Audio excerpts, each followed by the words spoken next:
Bagaimana jadinya jika pewaris tunggal kerajaan bisnis terbesar di kota tiba-tiba muncul di depan tunangannya dengan gerobak sioma yang kusam dan baju penuh noda? Inilah kisah Bima, seorang pemuda lulusan pondok pesantren yang memilih menanggalkan setelan mewahnya demi sebuah ujian kesetiaan yang berakhir dengan kenyataan yang tak terduga. Sebelum kita masuk ke ceritanya, saya ingin tahu yang menonton cerita ini dari kota mana saja. Tulis di kolom komentar ya, supaya kita bisa saling mengenal. Jangan lupa like dan subscribe channel ini agar tidak ketinggalan cerita-cerita lainnya.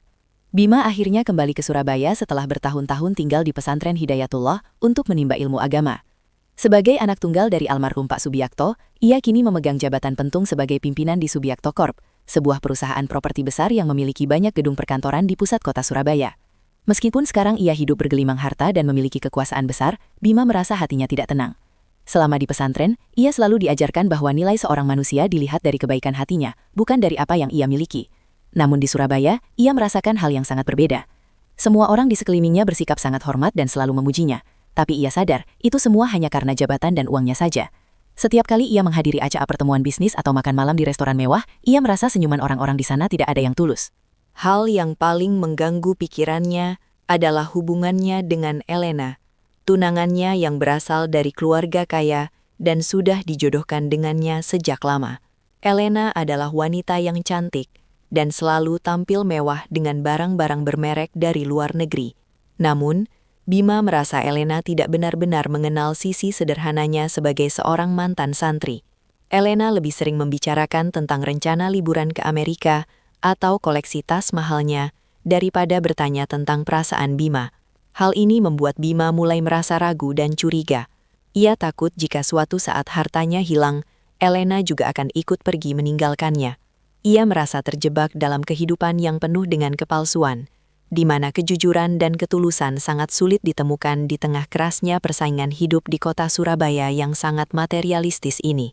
Kegelisahan Bima terjawab saat ia bertemu dengan pengacara keluarga untuk membacakan surat wasiat terakhir dari almarhum ayahnya. Dalam surat tersebut, Pak Subiakto berpesan bahwa sebelum Bima benar-benar mengambil alih seluruh kendali perusahaan, ia harus melakukan satu hal penting, yaitu mencari istri yang benar-benar mencintainya. Ayahnya ingin Bima mencari pasangan yang tetap setia meskipun dalam kondisi tersulit sekalipun, agar masa depan keluarga mereka tidak hancur karena orang yang hanya mengejar kekayaan. Pesan itu sangat jelas dan membuat Bima langsung membuat sebuah rencana besar.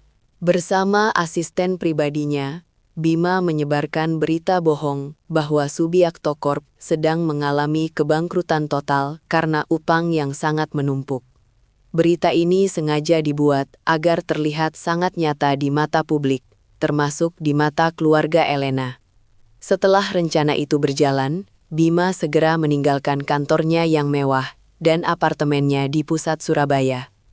Ia menitipkan mobil-mobil mewahnya dan hanya membawa tas berisi beberapa potong baju sederhana. Bima kemudian pindah ke sebuah rumah kontrakan kecil yang sempit di pinggiran kota yang padat penduduk. Di sana ia melepas setelan jas mewahnya dan menggantinya dengan baju kaos putih biasa serta peci hitam yang dulu selalu ia pakai saat masih di pesantren. Bima menggunakan sisa tabungan pribadinya untuk membeli sebuah gerobak siomay tua yang warnanya sudah kusam. Ia mulai belajar sendiri cara membuat bumbu kacang yang enak dan mulai berjualan keliling di gang-gang sempit. Bima bertekad kuat untuk menjalani hidup sebagai tukang siomay demi menjalankan amanah ayahnya dan menguji siapa yang benar-benar setia di sampingnya saat ia tidak lagi memiliki apa-apa. Ia sadar bahwa ia mungkin akan kehilangan Elena dan teman-teman kayanya. Tapi ia lebih memilih hidup susah daripada harus hidup selamanya dengan orang yang tidak tulus. Hari-hari pertama Bima menjadi tukang siomay di Surabaya terasa sangat berat dan melelahkan secara fisik. Setiap hari, ia harus bangun jam 4 pagi untuk pergi ke pasar tradisional, mencari ikan segar dan bumbu-bumbu dapur. Bima yang biasanya dilayani oleh asisten rumah tangga, kini harus belajar mencuci mangkuk, mengukus siomay, dan meracik bumbu sendiri di dapur kontrakannya yang sempit dan panas. Setelah semuanya siap, ia mulai mendorong gerobak siomaynya keluar, melewati gang-gang berdebu di daerah pinggiran Surabaya. Matahari Surabaya yang menyengat membuat baju kaos putihnya selalu basah oleh keringat dan peci hitamnya terasa semakin berat di kepala. Bima sering merasa pegal di seluruh badannya karena belum terbiasa berjalan kaki berkilo-kilometer sambil mendorong beban gerobak yang cukup berat. Meskipun begitu, ia tetap bersabar dan tidak mengeluh sedikitpun karena ia menganggap ini sebagai bagian dari perjuangan menjalankan wasiat ayahnya. Di sela-sela berjualan, Bima sering duduk di pinggir jalan sambil memperhatikan orang-orang yang lewat. Ia melihat banyak orang yang bekerja keras hanya untuk makan sehari-hari. Hal yang tidak pernah ia perhatikan saat masih duduk di ruang kantor yang sejuk. Ia sengaja mengarahkan rute dagangannya melewati kawasan perkantoran dan butik mewah, di mana Elena sering menghabiskan waktunya. Bima ingin melihat bagaimana reaksi orang-orang yang dulu menghormatinya ketika mereka melihatnya dalam kondisi seperti ini.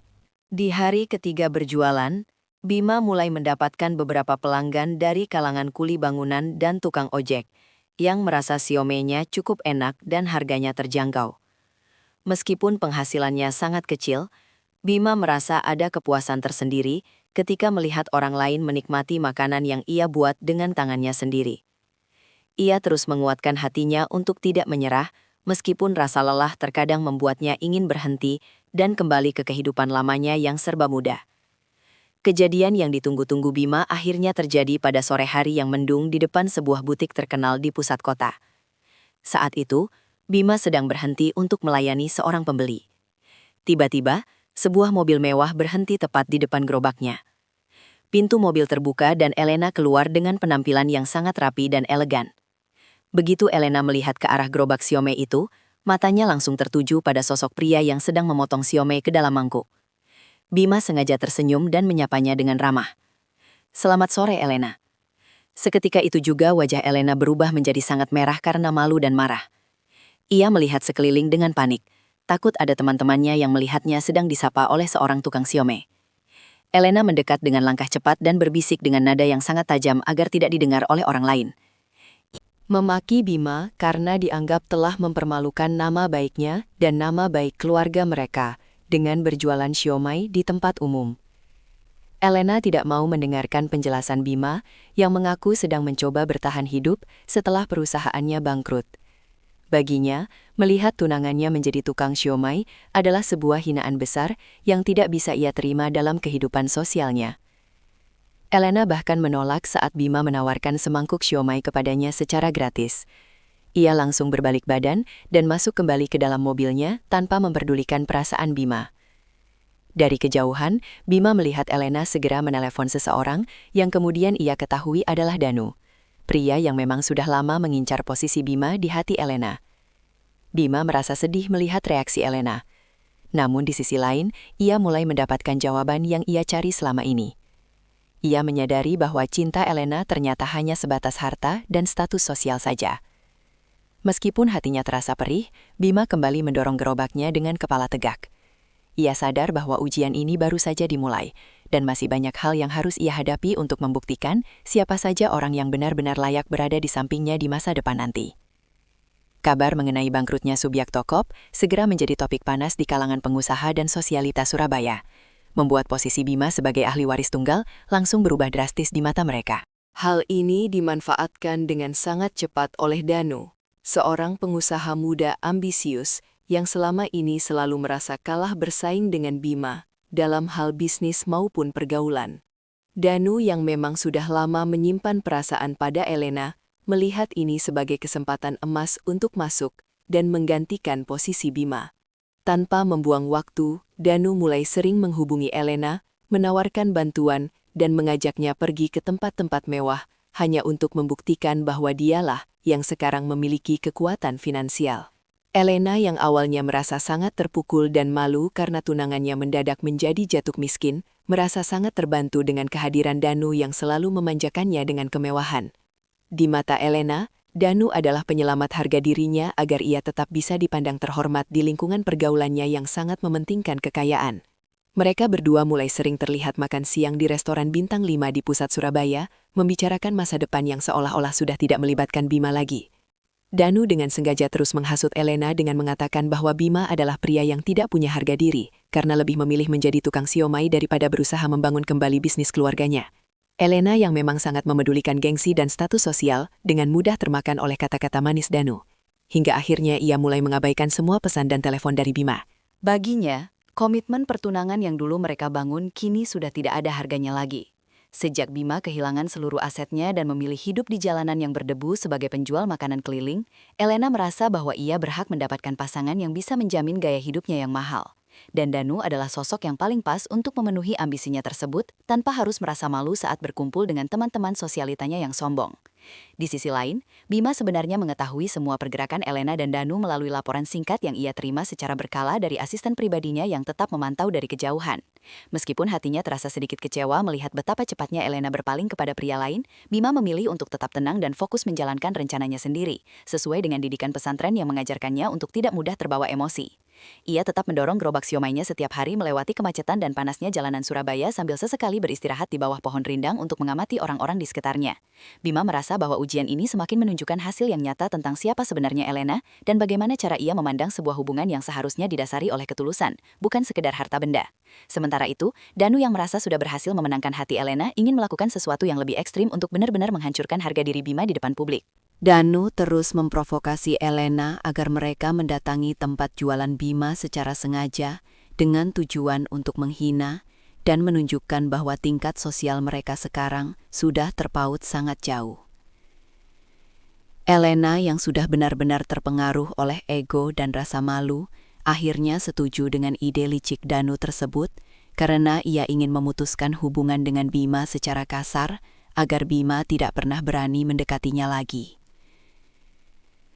Mereka berdua merencanakan untuk mendatangi Bima saat ia sedang melayani pembeli di pasar yang ramai agar hinaan yang mereka lakukan bisa disaksikan oleh banyak orang dan membuat Bima merasa sangat rendah sebagai seorang manusia. Bima tetap bersiap dengan sabar menghadapi segala kemungkinan buruk yang akan terjadi karena ia tahu bahwa setiap hinaan yang ia terima adalah langkah terakhir untuk membuktikan kebenaran dari wasiat ayahnya. Ia terus memegang teguh prinsipnya bahwa kebahagiaan sejati tidak akan pernah bisa dibangun di atas kepalsuan. Dan ia sangat bersyukur karena ujian ini membantunya melihat wajah asli orang-orang yang selama ini ada di sekelilingnya sebelum semuanya terlambat. Sore itu di area Pasar Turi yang sedang ramai oleh para pekerja yang baru pulang kantor, Bima sedang sibuk melayani beberapa pelanggan yang mengantre di depan gerobak siomainya yang berwarna biru kusam. Di tengah kepulan uap kukusan siomai dan aroma bumbu kacang, tiba-tiba sebuah mobil mewah berhenti tepat di pinggir jalan, memicu perhatian orang-orang di sekitar karena penampilannya yang sangat kontras dengan lingkungan pasar. Pintu mobil terbuka dan muncullah Elena yang terlihat sangat elegan, mengenakan setelan jas abu-abu yang tampak sangat mahal. Didampingi oleh Danu yang berjalan dengan angkuh dalam balutan jas hitam mengkilap. Tanpa memedulikan tatapan heran dari para pembeli, Elena melangkah maju mendekati gerobak Bima dengan wajah yang penuh dengan kemarahan dan rasa jijik yang sangat jelas terlihat. Ia berdiri di depan gerobak tersebut sambil menutup hidungnya, seolah-olah bau pasar dan aroma dagangan Bima adalah sesuatu yang sangat mengganggu penciumannya. Bima yang saat itu sedang mengenakan baju warna putih kusam, yang terkena sedikit noda bumbu, serta peci hitam di kepalanya, mencoba tetap tenang dan menyapa mereka dengan nada yang sangat sopan seperti biasanya. Namun bukannya menjawab sapaan tersebut, Elena justru mulai berteriak dan menunjuk-nunjuk ke arah gerobak Bima dengan kata-kata yang sangat kasar di depan banyak orang. Ia menyatakan bahwa ia merasa sangat malu pernah mengenal Bima dan merasa terhina karena statusnya sebagai tunangan seorang pedagang kaki lima yang kotor. Elena menegaskan dengan suara keras bahwa hubungan mereka sudah berakhir sepenuhnya. Detik itu juga, karena ia tidak sudi dikaitkan dengan pria yang levelnya sudah jatuh ke dasar jalanan seperti Bima. Orang-orang di pasar mulai berkerumun untuk menonton kejadian dramatis itu, menciptakan suasana yang sangat menekan bagi Bima yang hanya berdiri diam di balik gerobaknya. Danu yang berdiri di samping Elena tidak mau ketinggalan untuk ikut menjatuhkan mental Bima dengan cara yang lebih merendahkan lagi di depan publik. Sambil tertawa terbahak-bahak, Danu mengeluarkan dompetnya dan mengambil beberapa lembar uang Rp100.000, lalu melemparkannya begitu saja ke arah gerobak Bima hingga uang-uang tersebut jatuh berserakan di tanah yang berdebu. Danu mengatakan bahwa uang itu adalah sedekah bagi Bima, agar ia bisa membeli baju yang lebih layak atau mungkin mencari pekerjaan yang sedikit lebih terhormat daripada sekedar memotong siomay setiap hari. Ia terus menghina Bima dengan mengatakan bahwa dunia bisnis Surabaya sudah melupakan nama Bima, dan sekarang dialah yang memegang kendali atas segala hal yang dulu pernah dimiliki Bima, termasuk perhatian dan cinta dari Elena. Danu meremehkan martabat Bima sebagai seorang pria dan menantangnya untuk tidak pernah lagi menampakkan wajah di depan Elena atau di lingkungan sosial mereka yang mewah itu. Meskipun dihina habis-habisan dengan kata-kata yang sangat menyakitkan hati, Bima tidak menunjukkan reaksi marah atau membalas makian tersebut dengan emosi yang meledak-ledak. Ia justru menundukkan kepalanya, memungut uang yang berserakan di tanah dengan tenang, lalu menaruhnya kembali di atas meja gerobaknya tanpa mengucapkan sepatah kata pun untuk membela diri. Sikap diam Bima ini justru membuat Danu semakin merasa di atas angin, tanpa menyadari bahwa sebenarnya Bima sedang mencatat setiap perilaku buruk mereka ke dalam ingatannya sebagai penilaian akhir dari ujian kesetiaan ini. Elena yang melihat Bima hanya diam saja, menganggap bahwa tunangannya itu memang sudah benar-benar kehilangan keberanian dan harga diri karena kemiskinan yang menimpanya. Setelah merasa puas melakukan penghinaan publik yang sangat memalukan itu, Elena dan Danu kembali masuk ke dalam mobil mewah mereka dan pergi meninggalkan pasar dengan perasaan menang, meninggalkan Bima yang tetap berdiri teguh di samping gerobaknya di tengah bisikan orang-orang pasar yang merasa kasihan melihat kejadian dramatis itu. Bima menarik napas panjang dan kembali melanjutkan pekerjaan melayani pembeli, menyadari bahwa topeng orang-orang terdekatnya kini sudah benar-benar terbuka lebar. Setelah kejadian penghinaan yang dilakukan oleh Elena dan Danu di Pasar Turi, Bima mencoba untuk tetap tegar meskipun hatinya merasa sangat berat menahan beban mental yang luar biasa. Ia terus mendorong gerobak siomaynya hingga sampai ke pinggiran desa makmur, sebuah pemukiman yang lebih tenang dan jauh dari kebisingan pusat Surabaya yang penuh dengan kepalsuan. Sore itu, langit tampak mendung dan udara terasa dingin, membuat fisik Bima yang sudah kelelahan karena berjalan seharian, mulai merasa sedikit menggigil di balik baju putih kusamnya yang sudah mulai basah oleh keringat. Saat ia sedang beristirahat sebentar di bawah pohon besar dekat sebuah madrasah kecil, seorang wanita bernama Zahra datang menghampirinya dengan langkah yang sangat tenang dan sopan. Zahra adalah seorang guru mengaji di desa tersebut yang dikenal karena kesantunan dan kebaikan hatinya kepada siapa saja tanpa memandang status sosial. Ia memesan semangkuk siomay dengan suara yang sangat lembut, sangat kontras dengan teriakan kasar Elena yang masih terngiang-ngiang di telinga Bima. Sambil menunggu Bima menyiapkan pesanannya, Zahra tidak menunjukkan rasa jijik sedikit pun terhadap penampilan Bima yang kusam atau gerobaknya yang sudah tua. Ia justru mengajak Bima berbincang-bincang tentang hal-hal sederhana seperti bagaimana hasil dagangannya hari ini atau apakah Bima sudah makan siang. Perhatian kecil yang tulus dari Zahra ini membuat Bima merasa sangat dihargai sebagai seorang manusia, sesuatu yang tidak ia dapatkan dari tunangannya sendiri selama berhari-hari terakhir ini. Zahra melihat ada sesuatu yang berbeda dari cara Bima berbicara dan bersikap. Ia merasa bahwa penjual siomay di depannya ini memiliki wibawa dan ketenangan yang tidak biasa dimiliki oleh orang kebanyakan.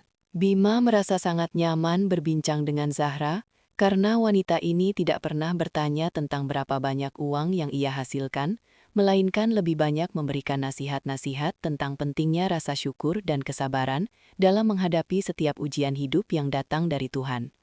Percakapan singkat dengan Zahra di sore yang mendung itu benar-benar menjadi obat penawar luka hati Bima setelah dihina habis-habisan di depan publik. Bima terkesan dengan cara Zahra memandang kehidupan, di mana kekayaan sejati baginya adalah ketenangan hati dan kemuliaan akhlak, bukan tumpukan harta yang bisa hilang dalam sekejap mata. Ketika Bima memberikan mangkuk siomaynya, Zahra menerimanya dengan kedua tangan dan mengucapkan terima kasih dengan tulus.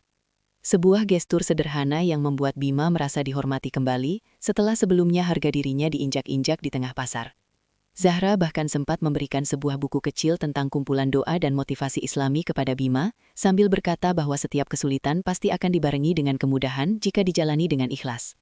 Kehadiran Zahra seolah menjadi pengingat bagi Bima tentang nilai-nilai yang dulu ia pelajari di pesantren Hidayatullah, bahwa di luar sana masih ada orang-orang baik yang memiliki hati emas dan tidak silau oleh kemewahan duniawi. Sebelum pamit pulang, Zahra mendoakan agar dagangan Bima laris manis, dan Bima selalu diberikan kesehatan untuk terus bekerja keras mencari rezeki yang halal. Setelah Zahra pergi, Bima terdiam cukup lama sambil menatap buku kecil yang diberikan oleh wanita itu.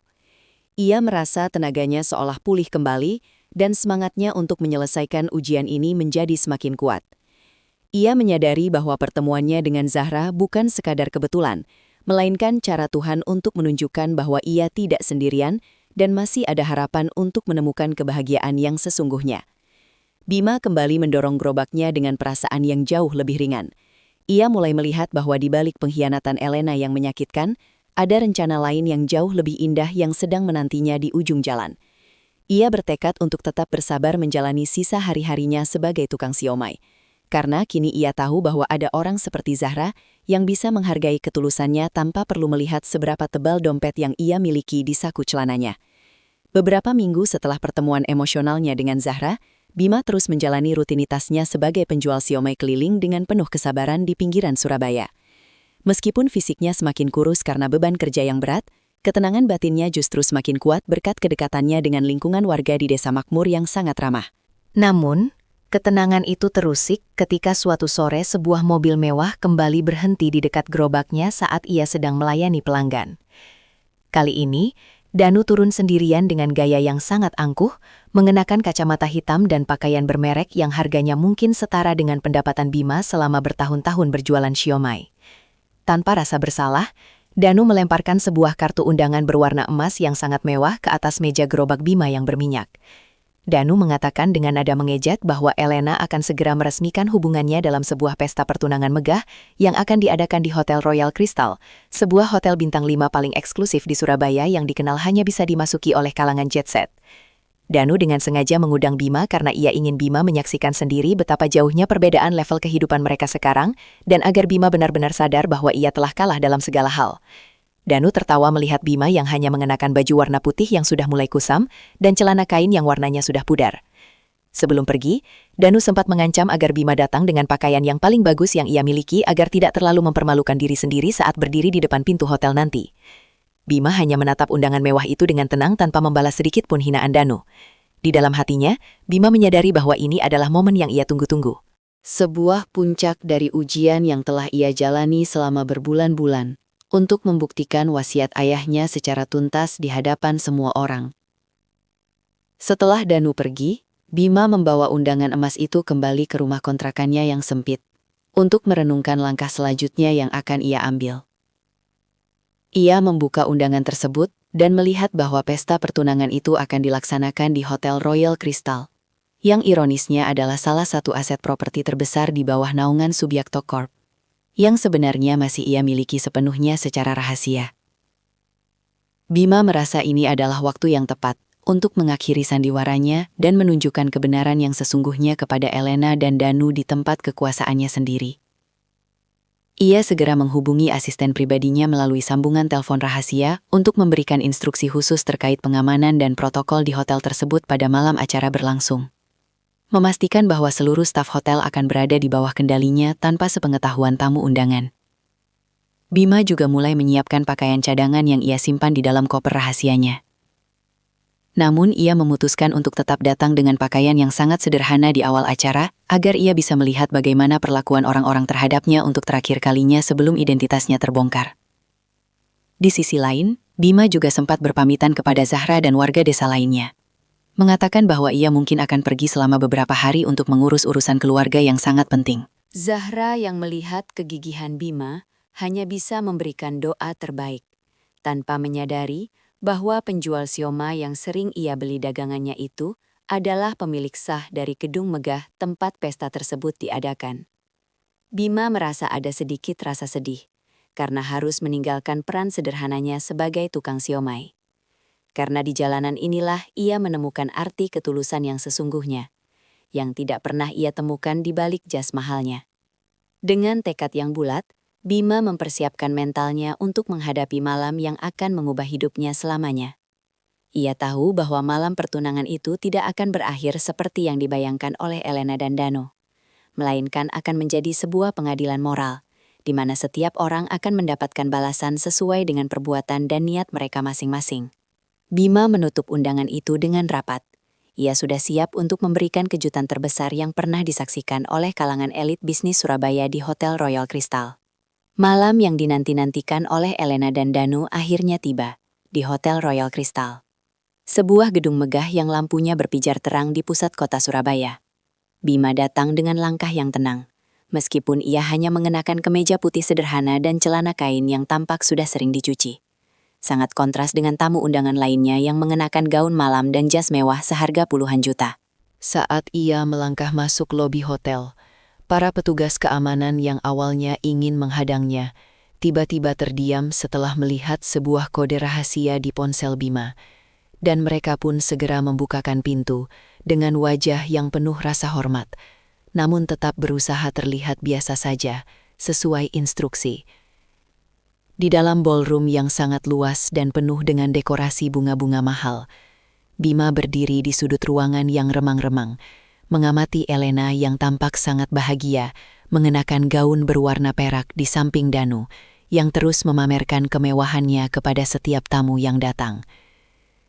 Danu yang menyadari kehadiran Bima, segera memberikan isyarat kepada Elena, dan mereka berdua berjalan menghampiri Bima, dengan senyum mengejek yang sangat jelas terlihat di wajah mereka. Danu mulai berbicara dengan suara keras agar didengar oleh orang-orang di sekitar, menertawakan keberanian Bima yang datang ke tempat semewah itu dengan penampilan seperti seorang rakyat jelata yang tersesat. Elena pun tidak tinggal diam.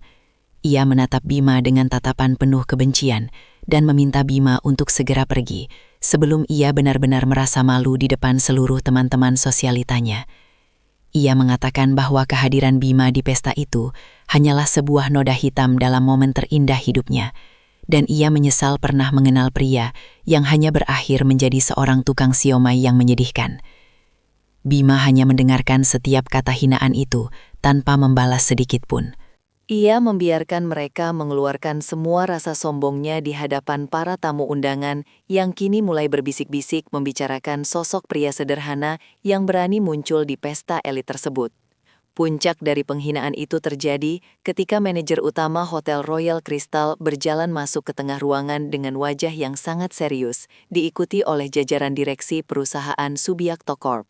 Danu yang mengira manajer itu datang untuk mengusir Bima, segera berteriak meminta agar Bima segera diseret keluar hotel karena dianggap mengganggu kenyamanan acara. Namun di luar dugaan semua orang, sang manajer justru berjalan melewati Danu dan Elena, lalu berdiri tegak di depan Bima dan membungkuk dengan sangat hormat di hadapan pria yang mereka anggap rendahan tersebut. Seluruh ruangan mendadak menjadi sangat sunyi ketika manajer itu berbicara melalui pengeras suara dan menyatakan bahwa Bima adalah pemilik sah dari hotel tersebut dan pimpinan tertinggi dari seluruh aset Subiakto Corp yang sebenarnya. Elena dan Danu terpaku di tempat. Wajah mereka berubah menjadi pucat pasi. Seolah-olah seluruh darah mereka berhenti mengalir saat menyadari bahwa pria yang baru saja mereka hina habis-habisan adalah orang yang sebenarnya memegang kendali atas nasib mereka. Bima kemudian melangkah maju ke depan panggung dengan wibawa yang sangat besar, menatap Elena dan Danu dengan tatapan yang tenang, namun penuh dengan ketegasan yang mematikan. Ia menyatakan bahwa ujian kesetiaan yang ia jalankan selama ini telah selesai, dan ia sudah mendapatkan jawaban yang sangat jelas tentang siapa sebenarnya orang-orang yang tulus mencintainya, dan siapa yang hanya mencintai harta bendanya. Seluruh tamu undangan yang tadi ikut tertawa kini hanya bisa menundukkan kepala karena merasa malu dan takut, menyadari bahwa mereka baru saja menyaksikan sebuah kebenaran yang tidak pernah mereka bayangkan sebelumnya, di bawah kemewahan lampu kristal Hotel Royal Crystal. Suasana di dalam ballroom Hotel Royal Crystal berubah menjadi sangat mencekam setelah identitas asli Bima terbongkar di depan semua tamu undangan. Danu yang sebelumnya berdiri dengan sangat angkuh, kini tampak gemetar hebat dengan keringat dingin yang mulai membasahi dahi dan jas hitam mahalnya. Belum sempat ia mencerna kenyataan bahwa Bima adalah pemilik hotel tersebut, Asisten pribadi Bima yang sejak tadi berdiri di belakang manajer hotel, melangkah maju sambil membawa sebuah map dokumen hitam. Dengan suara yang tegas dan bisa didengar oleh semua orang, asisten tersebut mengumumkan bahwa seluruh aset perusahaan milik Danu telah dibekukan karena adanya bukti kuat mengenai manipulasi dana dan penipuan investasi yang melibatkan beberapa anak perusahaan Subiakto Corp. Danu terkejut bukan main, karena ia baru menyadari bahwa selama ini Bima diam-diam memantau pergerakan bisnisnya yang kotor, sambil berpura-pura menjadi penjual siomay. Polisi yang sudah berjaga di luar ruangan kemudian masuk dengan langkah tegap mendekati Danu untuk melakukan penangkapan secara resmi di depan seluruh tamu elit Surabaya. Danu mencoba memohon belas kasihan dan berteriak bahwa ini pasti sebuah kesalahan. Namun petugas keamanan hotel dengan sigap menahannya agar tidak membuat keributan lebih lanjut. Seluruh tamu yang tadinya menjilat Danu kini menjauh, seolah-olah ia adalah wabah penyakit, meninggalkan Danu yang kini kehilangan segala kekayaan dan martabatnya dalam hitungan menit. Kejadian ini menjadi sebuah pukulan telak bagi Danu yang selama ini mengira bahwa uang bisa membeli segalanya, termasuk menjatuhkan orang lain dengan cara yang licik. Di sisi lain, Elena yang berdiri tepat di samping Danu hanya bisa mematung dengan wajah pucat pasi dan tatapan mata yang kosong. Gaun peraknya yang mahal kini terasa sangat berat seolah-olah sedang menghimpit tubuhnya sendiri karena rasa malu yang luar biasa besar. Setelah Danu dibawa pergi oleh pihak kepolisian, Elena mencoba mendekati Bima dengan langkah yang sangat ragu-ragu dan air matanya yang mulai membasahi riasan wajahnya yang mewah. Ia langsung bersimpuh di kaki Bima di hadapan semua tamu, memohon ampun dengan suara yang serak, dan mengakui bahwa ia telah melakukan kesalahan besar karena terpengaruh oleh gengsi dan rayuan Danu. Elena memohon agar Bima bersedia memberinya kesempatan kedua dan memulai kembali hubungan pertunangan mereka dengan janji bahwa ia akan berubah menjadi pasangan yang lebih baik dan setia. Ia mencoba menyentuh tangan Bima untuk mencari sedikit rasa simpati, namun Bima dengan tenang menarik tangannya menjauh, dengan ekspresi wajah yang tetap datar tanpa kebencian. Bima menatap Elena dengan tatapan yang penuh kekecewaan, lalu berkata dengan suara yang pelan, namun sangat jelas, bahwa kepercayaan yang sudah hancur tidak akan pernah bisa dibangun kembali dengan air mata penyesalan yang terlambat. Bima menyatakan bahwa wasiat ayahnya telah terpenuhi, dan ia sudah melihat dengan mata kepalanya sendiri bahwa Elena bukanlah wanita yang bisa menemaninya dalam kondisi susah maupun senang. Bima kemudian berbalik meninggalkan Elena yang masih menangis terseduh-seduh di lantai ballroom, melangkah pergi dengan wibawa sebagai seorang pimpinan sejati yang sudah berhasil melewati ujian hidup paling beratnya. Malam itu menjadi akhir dari segala ambisi Elena untuk menjadi bagian dari keluarga Subiakto, meninggalkan dirinya sendirian di tengah kemewahan hotel yang kini terasa sangat asing dan dingin baginya. Setelah malam yang penuh dengan drama di Hotel Royal Crystal, Bima tidak lantas kembali ke gaya hidup mewahnya sebagai pimpinan tertinggi Subiakto Corp. Meskipun ia sudah membuktikan kebenaran wasiat ayahnya dan menyingkirkan orang-orang yang tidak tulus dari hidupnya, Bima justru merasa bahwa kebahagiaan sejati tidak ia temukan di dalam ballroom hotel yang dingin itu. Keesokan paginya, ia melepas setelan jas mahalnya dan kembali mengenakan pakaian yang jauh lebih sederhana, lalu meminta asisten pribadinya untuk mengantarkannya kembali ke pinggiran desa makmur. Bima menyadari bahwa selama berbulan-bulan menjadi penjual siomay, ia mendapatkan pelajaran hidup yang jauh lebih berharga daripada apa yang ia dapatkan di bangku kuliah atau ruang rapat perusahaan. Ia merindukan ketulusan orang-orang desa yang menghargainya bukan karena status sosial, melainkan karena kerja keras dan budi pekertinya. Dengan mengendarai mobil sederhana agar tidak menarik perhatian berlebihan, Bima tiba di desa tersebut saat matahari baru saja mulai meninggi. Ia berjalan kaki menyusuri jalanan yang masih berdebu, menyapa beberapa warga yang dulu sering membeli dagangannya dengan ramah. Warga desa yang melihat Bima kembali merasa sangat senang. Mereka tidak tahu bahwa pria yang berdiri di depan mereka kini adalah salah satu orang terkaya di Surabaya, karena bagi mereka, Bima tetaplah pemuda santun yang rajin bekerja keras. Bima merasa beban di pundaknya seolah terangkat saat ia menghirup udara desa yang segar, jauh dari kebisingan dan kepalsuan kota besar, yang sempat membuatnya merasa sangat asing. Ia pun melangkah menuju madrasah kecil, tempat ia sering bertemu dengan Zahra, dengan harapan bisa menemukan jawaban atas kekosongan hati yang selama ini ia rasakan, meskipun sudah memiliki segalanya. Langkah Bima terhenti saat ia melihat Zahra sedang mengajar anak-anak mengaji di teras madrasah dengan penuh kesabaran. Zahra yang menyadari kehadiran Bima tampak sedikit terkejut, namun tetap menyambutnya dengan senyuman yang sangat tenang dan menyejukkan hati. Bima kemudian mendekat dan meminta waktu sejenak untuk berbicara secara pribadi setelah kelas mengaji berakhir. Di bawah pohon rindang tempat mereka dulu sering berbincang, Bima menceritakan semuanya dengan jujur, mulai dari identitas aslinya sebagai pemilik Subiakto Corp hingga alasan mengapa ia harus berpura-pura menjadi tukang siomay di desa tersebut. Bima juga menceritakan tentang wasiat ayahnya dan bagaimana ia akhirnya menemukan bahwa ketulusan adalah hal yang paling sulit dicari di tengah kemewahan Surabaya.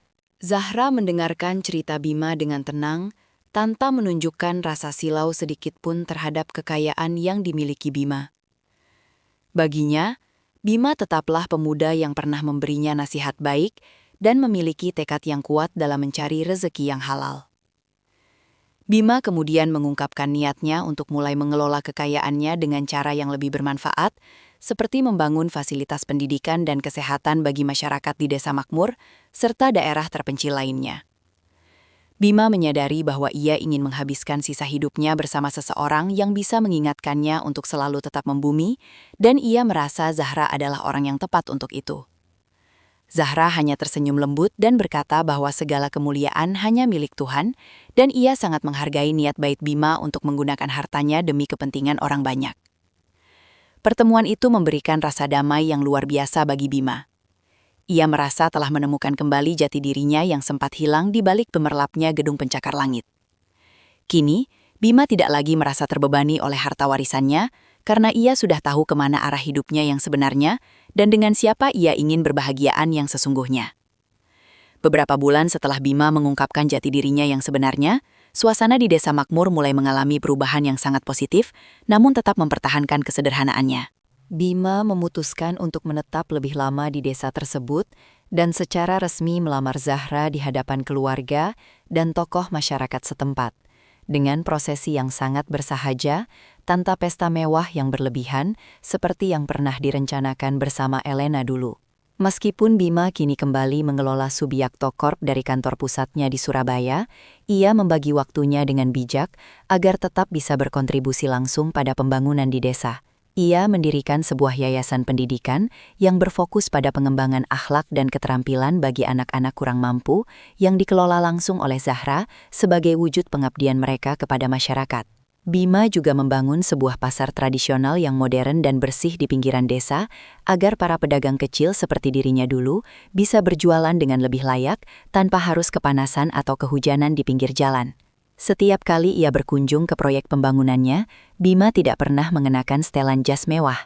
Ia lebih memilih mengenakan kemeja kain sederhana dan tetap menyapa setiap orang yang ia temui dengan ramah, sebagaimana ia dulu dikenal sebagai penjual siomay. Hubungannya dengan warga desa semakin erat karena mereka melihat bahwa kekayaan yang dimiliki Bima tidak mengubah pribadinya yang rendah hati dan jujur. Bima merasa bahwa inilah bentuk kesuksesan yang sesungguhnya, di mana hartanya bisa menjadi jembatan kebaikan bagi banyak orang, bukan sekedar angka-angka di rekening bank yang hanya mendatangkan kesombongan dan kepalsuan. Ia sering mengajak Zahra berdiskusi tentang rencana-rencana masa depan perusahaan agar tetap berjalan sesuai dengan nilai-nilai kejujuran yang ia pelajari di pesantren Hidayatullah, memastikan bahwa setiap langkah bisnis yang ia ambil tidak akan pernah lagi mengkhianati nuraninya. Kehidupan baru Bima bersama Zahra benar-benar menjadi jawaban atas doa-doa mendiang ayahnya yang ingin melihat putra tunggalnya hidup bahagia bersama pasangan yang tulus. Di sisi lain, berita tentang kejatuhan Danu dan penderitaan Elena menjadi pelajaran berharga bagi banyak orang di kalangan sosialitas Surabaya tentang betapa cepatnya roda kehidupan bisa berputar jika seseorang hanya mengandalkan kelicikan dan kesombongan. Elena yang kini hidup dalam kekurangan dan dijauhi oleh teman-temannya hanya bisa meratapi nasibnya dari kejauhan, menyadari bahwa ia telah membuang permata yang sangat berharga demi sepotong emas palsu yang kini telah hancur. Sementara itu, Bima merasa hidupnya sudah lengkap. Ia telah melewati ujian kesetiaan yang sangat berat dan berhasil menemukan cinta sejati yang tidak memandang jabatan atau kemewahan. Pada suatu sore yang tenang, Bima duduk bersama Zahra di teras rumah sederhana mereka di desa, sambil menikmati pemandangan matahari terbenam yang indah di Cakrawala, Surabaya, yang terlihat jauh dari sana. Bima merasa sangat bersyukur karena ia pernah memilih untuk mendorong gerobak siomay dan hidup dalam keprihatinan. Karena tanpa pengalaman itu, ia mungkin tidak akan pernah bisa membedakan mana ketulusan yang murni dan mana kepalsuan yang hanya bersifat sementara. Ia kini memimpin kerajaannya dengan tangan yang lebih bijak dan hati yang lebih bersih, membawa warisan ayahnya ke tingkat yang lebih mulia, sebagai pimpinan yang dicintai oleh karyawannya dan dihormati oleh masyarakat luas. Bima menyadari bahwa gelar santri yang ia sandang bukan hanya sekadar identitas masa lalu, melainkan sebuah pedoman hidup yang akan terus ia jaga sampai akhir hayatnya.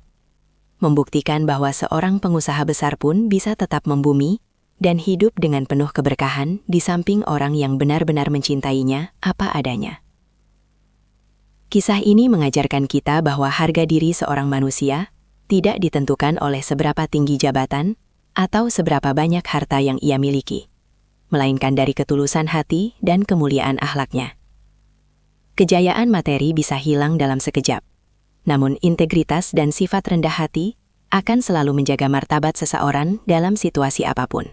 Melalui perjalanan Bima, kita diingatkan untuk tidak menjadi pribadi yang sombong dan hanya menilai orang lain dari penampilan luar saja, karena seringkali ketulusan justru ditemukan di tempat-tempat yang paling sederhana. Selain itu, cerita ini menekankan pentingnya kesabaran dalam menghadapi ujian, serta keberanian untuk melepaskan hubungan yang hanya didasari oleh kepentingan duniawi. Pada akhirnya, kebahagiaan yang sejati hanya akan datang kepada mereka yang mampu tetap membumi, jujur pada diri sendiri, dan menggunakan kelebihannya untuk menebar manfaat bagi orang banyak. Terima kasih sudah menyaksikan cerita ini hingga akhir. Jika kamu menyukai cerita ini, jangan lupa untuk like, subscribe, dan bagikan cerita ini. Tuliskan pendapatmu mengenai cerita ini di kolom komentar. Sampai jumpa di cerita selanjutnya.